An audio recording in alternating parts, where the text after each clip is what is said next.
Greetings WordPressers, Jakson here. Welcome to the channel. Nice to have you as always. So back in July, I created this video, which is effectively a updated version of my approach to the lack of responsive design features in the native block editor. It works perfectly well. It's absolutely brilliant. But this one, it was using the outstanding CSS Class Manager plugin. So go and watch that if you haven't watched that yet. That will solve a lot of problems for you. And also this video will not make sense whatsoever. Anyway, it's had a couple of updates recently, the CSS Class Manager plugin.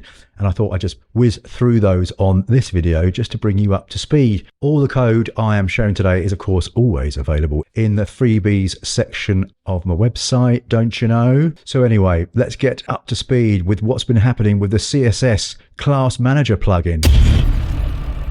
Right then, this is what we're talking about, CSS Class Manager. Thank you, Eddie, once again. Go and watch the video, link is in the description. Right, let's have a quick refresh of what it does. Oh, just a quick reminder. This coming Tuesday, every second Tuesday of the month, is Word Up Brighton, the WordPress meetup for Brighton, south coast of the UK. Sign up on the website, link is in the description. All right, quick refresh. We go to Pages and go to the home page and open that in a new tab. Quick refresh. So you see, we've got a big hello there. If we go to mobile, you see it breaks across two lines. Well, maybe on mobile we want it to stay on one line because it's getting smaller. It's intrinsically getting smaller. But say we just want to keep it on one line, which means we need to make the font size smaller. And we've got a little additional CSS box, and we go font mob.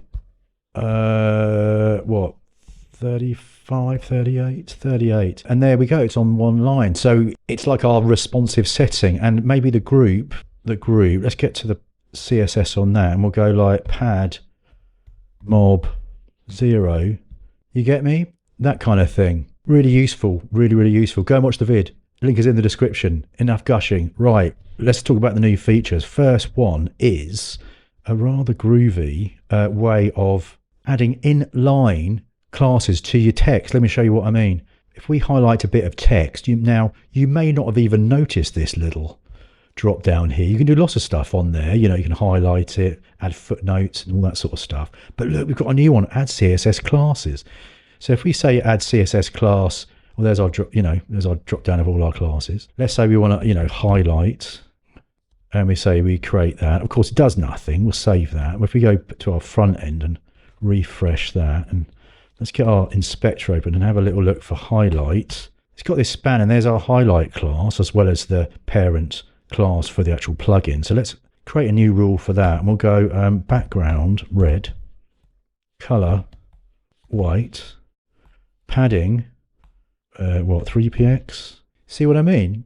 All sorts of funky stuff. So let's grab that CSS, we'll copy that whole rule, go over to our code editor or wherever you can put your CSS in. Let's get our styles open. Let's get down the bottom here, new CCM, and paste that in, save that, and bingo, there we go. Look, we've got lovely little highlighting going on.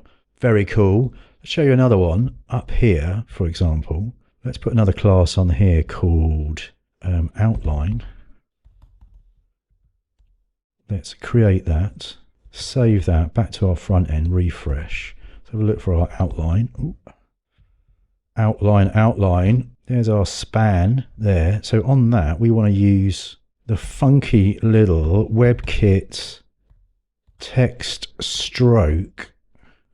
We'll make it 3px and black. And we'll make the actual color of the text white. And that's pretty cool. Let's copy that rule, get that into our CSS, save that. Refresh that. Well, I'll tell you what we might do is actually, because there's that definition there now, save that. Or if we refresh our editor, we can see the actual CSS in there as well. Let's refresh that. Hello there.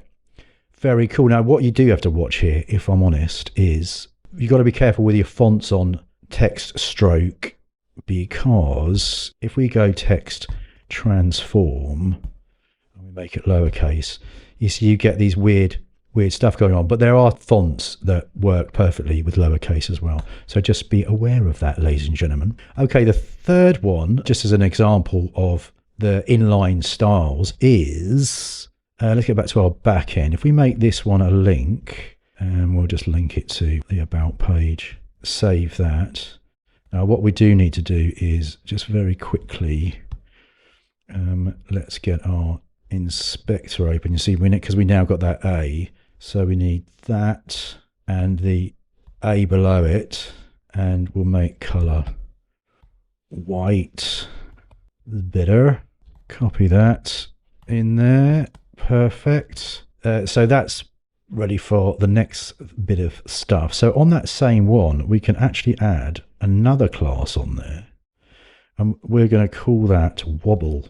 Oh yes, we are. Create wobble, save that, just refresh that to get that new CSS in there. And I've got to be honest, I'm not going to type this one out because I asked ChatGPT to make this one for me very quickly, or maybe it was Gemini, I can't remember, but here it is. Grab this. Now this is just basically CSS animation, so let's get this in here.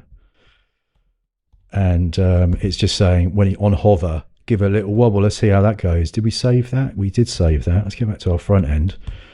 Refresh. Might need to sort out the padding, but look. Whee. Isn't that really cool? Anyway, that's the new feature, inline text CSS classes. And the next feature is the body class. So if we go to a page, let's get to our About page. Open that in a new tab.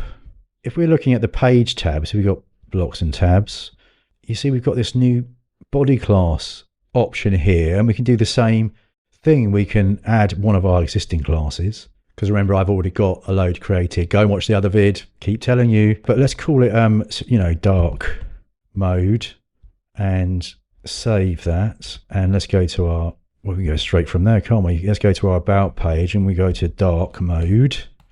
And there it is on our body. There it is, dark mode. So if we do body.dark